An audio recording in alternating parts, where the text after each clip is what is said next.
Halo, assalamualaikum warahmatullahi wabarakatuh. Halo sobat tani, channel YouTube Lakon Bismillah. Apa kabarnya? Semoga anda semua selalu dalam lindungan Allah Subhanahu wa Ta'ala, sehat selalu, rezekinya lancar, amin. Oke, channel YouTube Lakon Bismillah kali ini hadir dengan versi tanaman rumah atau tanaman polybag ya. Di sini channel Lakon Bismillah memberikan tips dan trik cara mudah menanam menggunakan alat yang sudah tidak terpakai atau limbah ya sobat tani, sebagai pembantu penanaman atau media. Nah, di sini Lakon Bismillah menggunakannya sebagai versi tanaman tomat. Oke, bagaimana sistemnya? Langsung saja. Langkah awal kita akan membuat bibit dulu. Usahakan bibit berkualitas ya sobat tani. Nah, bagaimana cara membuatnya ada di channel YouTube Lakon Bismillah sebelumnya. Nah, di sini langsung saja.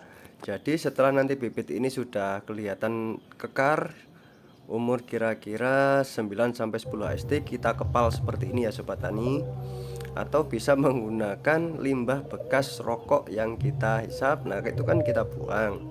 Nah, kita bisa gunakan, kita isi bibitnya, kita manfaatkan untuk media.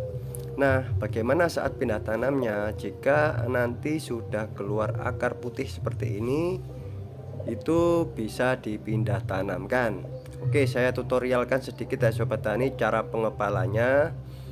Ya, mungkin untuk lengkapnya bisa dilihat di YouTube Lakon Bismillah di video sebelumnya. Nah, seperti ini ya. Oke, jadi ini saya memakai tangan satu ya sobat tani, ini sebagai alternatif saja. Kita cabut, nah lalu kita masukkan seperti ini. Maaf agak belepotan ya, satu megang kamera sobat ya. Nah, terus kita kepal sobat tani seperti ini, diamkan di bawah naungan atapnya ya, jangan sampai terkena langsung sinar matahari 1-2 hari. Nah, ketika 1-2 hari keluar muncul akar putih nanti, itu baru bisa kita tanam atau kita diamkan dulu supaya kekar terkena sinar matahari. Oke, langsung proses cara tahap awal pembuatan medianya. Langkah awal kita siapkan di sini saya menggunakan bekas panenan padi yang dibuang biasanya banyak di ladang atau di sawah, sama tanah yang ada di bawah pohon bambu. Kenapa saya sarankan tanah di bawah pohon bambu? Karena di sini terdapat PBBR maupun MOL. Jadi mikroorganisme lokalnya itu sudah ada ya sobat tani, dan bagus sekali tanah yang ada di bawah pohon bambu. Nah, setelah itu aduk-aduk sampai rata. Untuk takarannya sesuai sobat tani. Kalau takaran komposnya lebih banyak itu lebih bagus.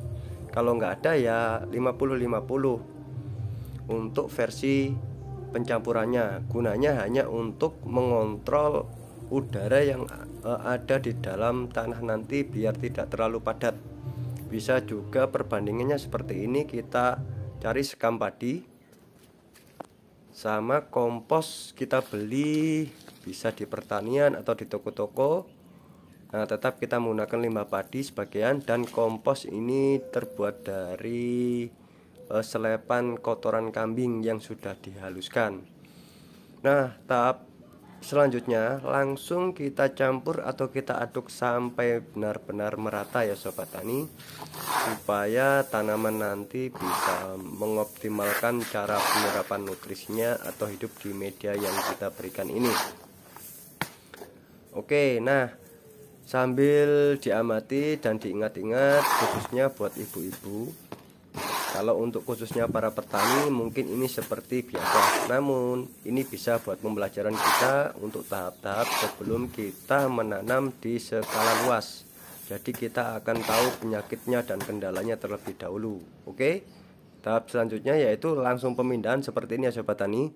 Nah, kita isi jangan sampai penuh-penuh dulu ya, setidaknya ada rongga. Nah, nanti kita isi penuh ketika kita sudah menginjak usia 15-20 HST, atau pada saat pemotongan daun yang sudah layu atau tua atau terkena serangan penyakit. Nah, di sini sudah memasuki fase 5 hari setelah tanam. Pertumbuhannya sangat cepat. Daun dan batang itu terlihat kokoh tanpa adanya penyakit. Jadi bisa diamati. Nah, untuk pemberian nutrisi bisa menggunakan garam dapur. Nah, mungkin terlihat sepele ya sobat tani, jangan dilihat sepele. Kandungan garam ini adalah kandungan terbaik karena ini berasal dari lautan yang penuh dengan, bahkan Anda bisa baca di makalah-makalah itu, unsur-unsur hara yang terdapat pada kandungan garam itu sangat tinggi, melebihi dari pupuk-pupuk yang dipakai di pertanian. Konsentrasinya seperti apa? Nah, untuk satu wadah garam ini kita konsentrasikan ke dalam 20 liter air. Nah, ini fungsinya untuk kocor ya, ingat untuk kocor. Kalau untuk spray, konsentrasinya bukan satu wadah tapi 1 sendok makan. Bisa menggunakan garam ataupun MSG atau micin ya. Tapi saya sarankan di sini saya menggunakan garam. Bang, kok tidak memakai NPK? Ya, di sini sifat yang kita berikan atau kita contohkan adalah bersifat organik setidaknya ya, sobat-sobat. Nah, untuk cara pengaplikasiannya seperti apa? Setiap satu tanaman di umur di bawah 20 hari itu kurang lebih 250 mili sampai 500 mili per liter air ya. Itu kita berikan 3 hari sekali. Jangan tiap hari ya sobat tani. Karena ya walaupun sifatnya baik, kalau kebaik-baik itu kebanyakan ya nanti jadinya buruk ya sobat tani. Nah, oke, kita lakukan di semua tanaman sampai merata. Kalau habis kita buatkan lagi. Sambil diamati cara pengaplikasiannya. Nah, ini fungsinya untuk menjaga atau memberi makanan nutrisi kepada tanaman dan media. Ini supaya subur. Jadi kita memberikan kandungan mineral ya sobat tani, karena kita berada atau menggunakan wadah yang minim untuk tanaman tersebut supaya tercukupi. Jadi garam itu sangat bagus kalau kita gunakan di media kecil. Bahkan kita bisa menggunakan di media wadah botol aqua bekas ya sobat tani. Di sini saya menggunakan variasi, satu di polybag, satunya bekas limbah cat atau tong cat yang tidak terpakai. Jadi saya maksimalkan. Nah, ini ada serangan penyakit. Nah, bagaimana cara menanggulangan penyakit ini sobat tani? Oke, di sini kita langsung saja ya sobat tani, kita tunggu 10 hari lagi lah. Oke, nah ini penampakan dari aplikasi tadi sampai saat fase umur kurang lebih 22 HST. Di sini sudah menginjak dan menunjukkan tanda-tanda mengeluarkan fase bunga ya sobat tani, atau fase generatif ya sobat tani. Nah, bagaimana di fase ini Bang atau sobat tani? Kita melakukan pemotongan daun di bawah, kurang lebih 3 sampai helai daun dari bawah ya sobat tani. Fungsinya agar nutrisi itu terpacu ke pembuahan dan pertumbuhan buahnya nanti, dan bisa mengurangi angka penyerangan penyakit atau saat penyebaran itu lebih mudah. Jangan sungkan-sungkan untuk memotong daun yang terinfeksi penyakit. Di sini biasanya penyakitnya adalah kutu kebul. Karena untuk kalau jamur itu insya Allah aman, karena kita menggunakan tanah di bawah pohon bambu, dan di sini sudah ternetralisasi oleh garam. Nah, itu jangan dibuang ya sobat tani, limbahnya atau daunnya. Tinggal kita tutupi lagi. Nah, ini fungsinya untuk menambah supaya medianya bertambah dan akar semakin menjalar ya sobat tani. Nah, lakukan di saat fase-fase kurang lebih umur 20 hari sampai 25 HST. Nah, lakukan seperti ini ya sobat tani di semua media. Nah, setelah itu baru kita kasih nutrisi lagi seperti tadi. Nah, di sini kita naikkan nutrisinya, yaitu bukan berupa gram lagi. Jadi kita bisa menambahkan yaitu POC atau pupuk organik cair tambahan.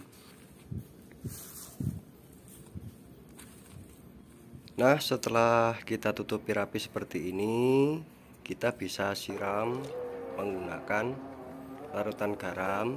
Kita tambahkan yaitu bisa POC, pupuk organik cair ya sobat tani. Nah, untuk POC nya kita menggunakan POC pertumbuhan dan pembuahan, kita kasih dua-duanya. Nah, di sini ini adalah tanaman yang sudah kita pangkas. Jadi daunnya jangan dibuang, kita cukup taruh di bawah. Supaya apa? Jadi pupuk terbaik dari tanaman itu adalah dari tanaman itu sendiri ya sobat tani. Nah, untuk penanganan atau cara pembasmian hamanya untuk tanaman tomat itu sama dengan cabai. Biasanya penyerangnya adalah jenis kutu-kutuan. Nah, ini sangat fatal sekali kalau kita biarkan ya sobat tani. Nah, seperti ini contohnya. Jika tanaman sudah terserang, maka daun akan mengering, apalagi di musim ekstrim panas seperti ini. Itu pertumbuhan kutu kebul sangat cepat. Kalau kita tidak cepat-cepat memberi penanganan yang tepat, maka kita tidak akan bisa mendapatkan keoptimalan dari tanaman tersebut atau bisa gagal panen. Nah, cara penanggulangannya bagaimana? Kita potong dulu tanaman seperti ini, jangan dibuang. Bang, itu kan masih ada penyakitnya. Nggak apa-apa, nanti kita kubur di dalam tanah itu, atau kita kumpulkan sebagai kompos. Kita buat kompos lah kalau takut.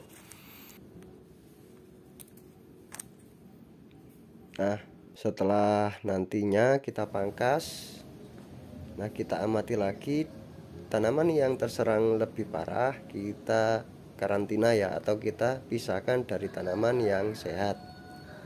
Nah, untuk penanganannya kita akan mencari bahan untuk pembuatan pesnap sebagai pembasmi kutuan yang menyerang tanaman kita. Nah, seperti apa bahannya? Yuk langsung saja kita ke lokasi, kita cari di belakang rumah. Nah, di sini saya memberikan wawasan tentang pesnap itu dari 5 bahan, yaitu buah maja atau kata orang Jawa mojo. Yang kedua yaitu daun sirsak atau muris kata orang Jawa. Yang ketiga yaitu daun pepaya. Yang keempat bawang putih. Dan yang terakhir ini adalah sebagai alternatif kita campur, yaitu tembakau. Ingat ya sobat, untuk pemakaian tembakonya itu dikonsentrasikan. Di sini saya hanya memakai 1 batang rokok karena efek dari tembakau ini sangat keras sekali jika diaplikasikan ke daun tanaman hortikultura. Jadi kebanyakan para petani tidak memahami, langsung membuatnya, tidak tahu takarannya, efeknya ke tanaman itu terbakar. Jadi ketika kita menanam di musim kemarau, cara pembuatannya salah, itu malah akan membuat masalah bagi tanaman kita. Nah, di sini saya akan contohkan. Siapkan 1 siung bawang merah atau 1 gepoknya ya, 1 buah maja merah atau buah mojo. Nah, 1 ons atau 1/4 kilogram daun sirsak kita cuci bersih dulu ya sobat tani, yang seperti ini. Dan daun pepaya serta 1 batang rokok, bisa rokok apa saja. Di sini saya memakai rokok yang saya hisap, jadi saya menggunakan apa yang saya punya. Nah, dari kelima bahan tadi kita akan cacah halus. Nah, setelah kita cacah halus, nanti disinilah kunci dari rahasia saya bisa berhasil membuat pesnap, yaitu dengan cara menyiram dengan air panas. Jadi fungsi dari kita mencampur dengan air panas itu supaya tidak sampai 30 jam atau 24 jam itu bisa kita aplikasikan, bahkan 30 menit itu sudah bisa kita aplikasikan. Yang terpenting airnya sudah dingin. Kenapa Bang kok tidak air dingin? Karena kegunaan air dingin itu biasanya konsentrasinya lama, apalagi kalau kita tidak menghancurkan bahannya, itu untuk menghasilkan atau toksin atau racun yang terkandung dalam tanaman yang kita ambil ini kan mau kita ambil racunnya sebagai pembasmi kutu-kutuan. Nah, itu lebih lambat kalau kita menggunakan air dingin. Jadi kita menggunakan air panas itu lebih cepat. Nah, nanti sisanya itu bisa kita masukkan ke dalam jerigen seperti yang ada di samping itu, kita kasih selang. Nah, itu kalau sudah jadi, konsentrasinya lebih sedikit pemakaiannya karena sudah menjadi POC ya Sobat Tani, POC plus pesnap. Jadi kandungan alami ini sangat bermanfaat dan sangat multifungsi kegunaannya. Inilah yang jarang dilakukan oleh petani-petani di Indonesia saat ini, padahal ini sudah diajarkan oleh nenek moyang kita. Oke, ini saya sarankan buat ibu-ibu yang gemar menanam di rumah, terjadi kendala supaya tidak putus asa. Ini adalah alternatifnya yang ada di dapur kita semua atau di kebun kita untuk mencarinya. Oke ya sobat, sambil diamati, jika video ini bermanfaat jangan lupa tekan itu yang berwarna merah subscribe-nya dan lonceng notifikasinya, serta tekan itu ada gambar jempolnya. Di situ Anda sudah berbagi kebaikan juga. Nah, kenapa saya suruh Anda untuk menekan tombol subscribe? Karena pada saat saya mengupload video-video terbaru, Anda tidak akan ketinggalan. Oke Sobat Tani, sambil diamati dan bagaimana cara penerapannya. Nah, untuk cara pengaplikasiannya seperti ini ya Sobat Tani.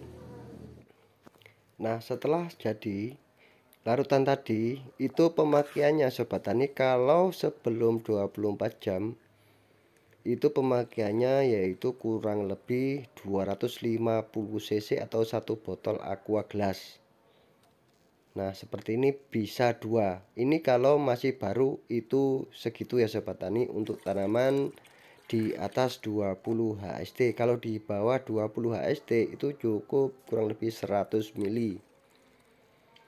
Jadi Anda cari aja takaran cc atau ke air itu pakai mili ya kalau di bawah 10 HST. Nah, supaya nanti pemakaiannya itu lebih efisien dan manjur, jangan lupa memakai sabun sunlight sebagai perekat. Nah, ini juga bisa membunuh serangga walaupun Anda tidak punya pesnap tadi, cuman efeknya terlalu keras kalau kita hanya memakai sabun ya. Ini hanya sebagai alternatif, sebagai campuran. Bang, apa itu tidak bahaya? Nah, kalau ini bahaya, ini buat cuci piring makan kita, maka lebih bahaya lagi Sobat Tani. Karena di sini saya menyarankan ini karena di situ tertulis kandungannya higienis, kan sudah teruji yang jelas. Oke ya Sobat Tani, cara pengaplikasiannya seperti apa? Di sini kita memakai alat spray. Kalau tidak ada alat spray seperti ini, itu bisa gunakan yaitu alat spray kecil. Nah, untuk konsentrasi alat spray kecil itu untuk dosis 1 liternya berarti kita bagi ya Sobat Tani. Kalau ini kita dosis kurang lebih 10 liter, kita memakai 250 cc atau mili. Nah, untuk dosisnya jika kita memakai ukuran kecil ya kita pakai kurang lebih 20 mili lah untuk 1 liter air kalau pakai semprotan kecil. ya sobat tani. Nah, untuk limbahnya itu jangan dibuang atau sisanya cukup kita taruh dalam wadah, kasih lubang, kasih selang. Takutnya kalau nggak ada lubang atau selangnya itu nanti meledak ya sobat tani. Oke, langsung saja. Nah, caranya seperti ini. Kita spray sampai atas atau bawahnya daun ya sobat tani, merata kalau bisa. Usahakan merata. Habiskan semua yang ada di dalam spray tersebut. Usahakan sampai basah. Nah, ini tahap awal kita pembasmian kutu daun atau hamanya. Lakukan ini sampai 5 hari. Jika dalam kondisi tanaman tersebut terjangkit terlalu banyak atau masih banyak kutu daunnya ya sobat tani, ini efeknya aman kok sobat tani, karena dosisnya yang benar, pemakaian yang benar dari bahan alami. Nah, ini yang saya karantina, Anda bisa lihat nanti ya sobat tani setelah saya spray nanti seperti apa itu, maka tidak ada efek sampingnya. Jadi semakin rutin Anda menyepraikannya tiap hari itu semakin bagus. Jadi yang terpenting adalah dosis dan cara pengaplikasiannya. Mungkin bagi teman-teman atau sahabat-sahabat ada yang sudah menerapkan namun tidak ada efek sampingnya, itu berarti ada yang salah. Yang jelas ada yang salah teknik maupun penerapannya. Nah, di sini saya menyarankan teknik terbaik yaitu pada saat sore hari, jam 3 sore hari. Nah, untuk jam 7 paginya langsung kita spray dengan POC supaya saat tanaman melakukan proses fotosintesis atau memasak makanan itu nutrisinya kembali lagi dan daun cepat pulih. Oke sahabat tani, paham ya? Nah, jam 4 sore kita spray lagi. Nah, hasilnya seperti apa? Yuk mari kita lihat. Nah, ini penampakan setelah kita spray ya sobat tani. Anda bisa lihat pertumbuhannya makin cepat, makin subur. Daunnya pun sudah terlihat normal dari keriting daun. Nah, disinilah kebahagiaan akan muncul sobat tani ya. Anda bisa amati dari serangan kutu kebulnya yang kemarin kita hitung ada 1 sampai 20 per daun. Nah, di sini itu sangat berkurang sekali sobat tani. Bahkan sudah tidak bergerak. Ada 1-2 yang ibaratnya itu semaput ya sobat tani. Jadi sangat tepat sekali penggunaan Pesnapnya ini, itu racunnya sangat bekerja sangat baik. Nah, di sini kan kita bisa menghemat kantong kalau kita terapkan di skala luas. Jadi itu saja yang bisa kita berikan ya sobat tani. Untuk selengkapnya di fase-fase selanjutnya kita akan bahas lagi, yaitu penerapan POC sampai pembuahan yang belum, karena ini terlalu panjang ya sobat tani. Semoga bermanfaat. Salam sejahtera. Assalamualaikum warahmatullahi wabarakatuh.